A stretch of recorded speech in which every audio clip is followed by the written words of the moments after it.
Jammu Kashmir National Panthers Party आसिया court complex Dhar road Udhampur के सामने वकीलों के समर्थन विच प्रदर्शन किया गया। वकील सरकार आसिया लैंड रजिस्ट्रेशन रेवन्यू महकमे शाह कराने के फैसले खिलाफ हड़ताल करा करते हैं। पैंथर्स पार्टी ने मांग की है जो सरकार वकीलों की गल मनी है, हड़ताल मूजब आम लोगों की ओआ दी मुश्किल भी दूर करे। एक रोजा धरना जड़ा है उधमपुर कोर्ट कंपलैक्स के बाद वकीलों की हड़ताल के हक चला करता है। यूटी सरकार की आखना चाहते हैं कि जड़ा वकील पिछले 40 दिन के स्ट्राइक पर बैठे थे उनकी जायज़ मांगे की मन्ने जा और फौरी तौर पर इस स्ट्राइक की खत्म किया जा ताकि आम पब्लिक जी सफर हुआ करती है, आम पब्लिक की भी सफर नहीं हो और वकीलों के मसले भी हल हो। पुंछ जिले के मिंड विच गुज्जर नेता ते समाज सेवक चौधरी अब्दुल गनी उनकी बरसी के मौके पर उनके स्मारक पर एक श्रद्धांजलि समारोह आयोजित किया गया। चौधरी अब्दुल गनी मैमोरियल सोसाइटी आसिया आयोजित समारोह बड़ी गिनती प्रशासनिक पुलिस ते सेना के अधिकारियों ते समाज के बख-बख तबके के लोगों हिस्सा लेता। इस मौके चौधरी अब्दुल गनी उनके योगदान की चेते करती हुई उन्हें की श्रद्धांजलि भेंट की गई ते उनके स्मारक पर फुलें के चक्कर चाड़े गए। संगठन के संस्थापक चौधरी इमरान जफर ते जिला विकास आयुक्त राहुल यादव और समारोह की अध्यक्षता की थी। टिम्बरगली ब्रिगेड कमांडर समारोह के मुख्य परौने है। मुख्तलिफ पार्टियों के जो सियासी लोग हैं वो भी यहाँ पे आए थे। उनमें चंद अल्फाज उनकी ज़िंदगी के बारे में उन्होंने कहे और मैं आपको बताऊं कि ऐसी खूबसूरत महफिलें मैं कहता हूं कि हिंदुस्तान के अंदर सजनी चाहिए जिसमें मुल्क की बात की जाए, आपसी भाईचारे की बात की जाए। तो मैं यही एक बात कहना चाहता हूं कि चौधरी अब्दुल गनी साहब जो मेरे दादा थे उनको ये भाईचारा और मुल्क बहुत प्यारा था। हम भी यही कोशिश कर रहे हैं कि उनके नाम से ये रिवायत जो है उसको कायम रखा। सांबा पुलिस ने कार्रवाई करते हुए जम्मू पठानकोट जरनैली सड़क पर लाए दे नाके थमा एक ट्रक 370 किलोग्राम भुक्की बरामद की। ट्रक श्रीनगर थमा सेउलदिए पंजाब जा रहा जे सपवाल सांबा चलाए गए दे नाके दौरान पुलिस ने 370 किलो भुक्की बरामद की। सांबा पुलिस ने ट्रक ड्राइवर की गिरफ्तार करिए तफ्तीश शुरू कर दी है। पुंछ नगर च ट्रैफिक पुलिस आसिया कोट रोड ते कोट कंपलैक्स रोड पर गैर कानूनी ढंगे कने पार की गई दी गड्डियां की क्रेन राहें चुकिए थाने पहुंचाया गया। ट्रैफिक पुलिस की इस कार्रवाई का आम लोगों समर्थन किया है। सड़कों पर गलत ढंगे कने पार की जाने वाली गड्डियां मूजब ट्रैफिक जाम लगते हैं, आने जाने वाले की परेशानी होती है। अगर पब्लिक को मुश्किल से बचाना है तो उनको गाड़ियाँ जो है पार्किंग प्लेस पे खड़ी करनी चाहिए, जहाँ की अच्छी जगह मिले वहाँ खड़ी करनी चाहिए। अब ये नहीं है मुझे जहाँ जगह मिली वहाँ मैंने गाड़ी खड़ी कर दी, दूसरे को जहाँ जगह मिली गाड़ी खड़ी कर दी।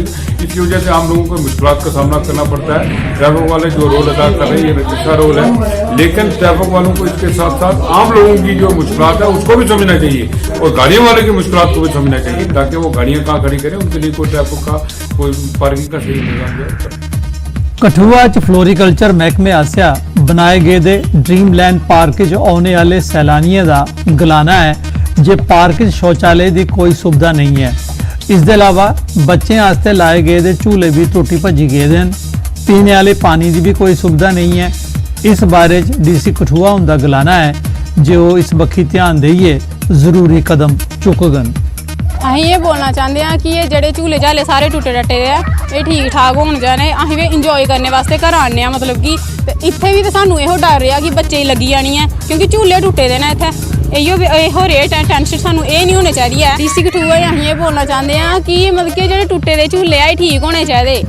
अगर फैसिलिटी नहीं होगी तो फिर ये आइए करना क्या इत्थे। अस यही चाहते हैं कि साढ़े बच्चे जिथे आन इत्थे सानू मतलब कि सब कुछ सानू भी मतलब साढ़े बच्चों का भी दिल करता है कि जियां बाकी बच्चे इंजॉय करा दे साढ़े बच्चे भी करन।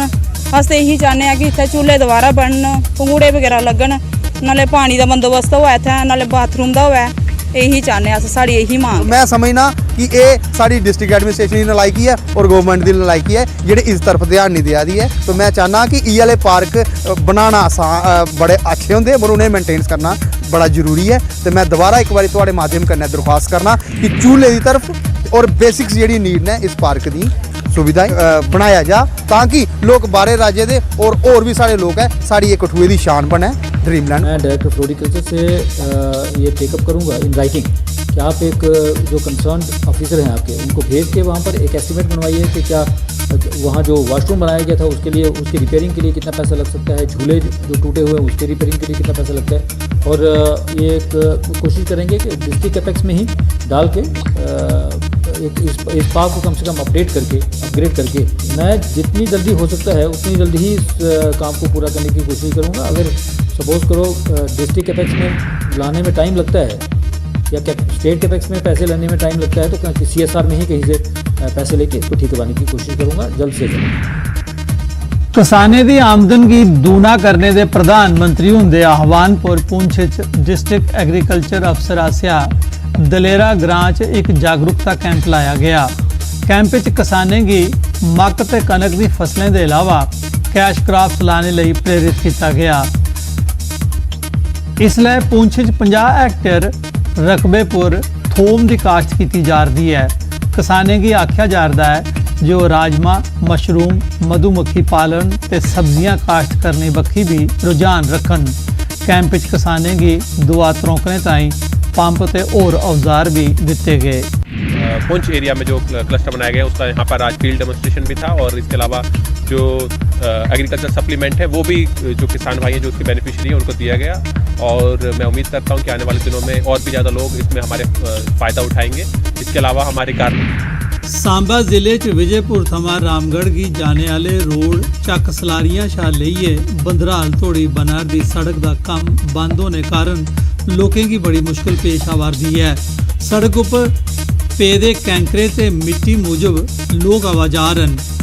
एक साल थमां मता अरसा बीतिया लोकें की यह मुश्किल झल्लने पवा रही है। लोकें सरकार शा मांग की है जो फौरी सड़क की मुरम्मत करे। दसने च भी शर्म आ रही है कि सर इन्नी बुरी हालात है रोड पर, दुकानदार अस इतने बोर्ड नहीं होता भी मैं भाई 2 मिनट डॉक्टर भी चैकअप करांदे, इन्फेक्शन हुई अंदर सर, इन्नी डस्ट खाई चुके अस ते इन्ना डस्ट इन्ना पत्थर इन्ना सर रोड पर पड़की अग्गे पिछे बजदा है। केईं ते गड्डियां दे शीशे टुटी चुके हैं। बच्चे इन्ने परेशान ने जेह्ड़े कोई आंदे ने इत्थे स्कूल दे जां दुकान पर कुछ लैन, उ'नें भी कई बार चोट लगी चुकी है।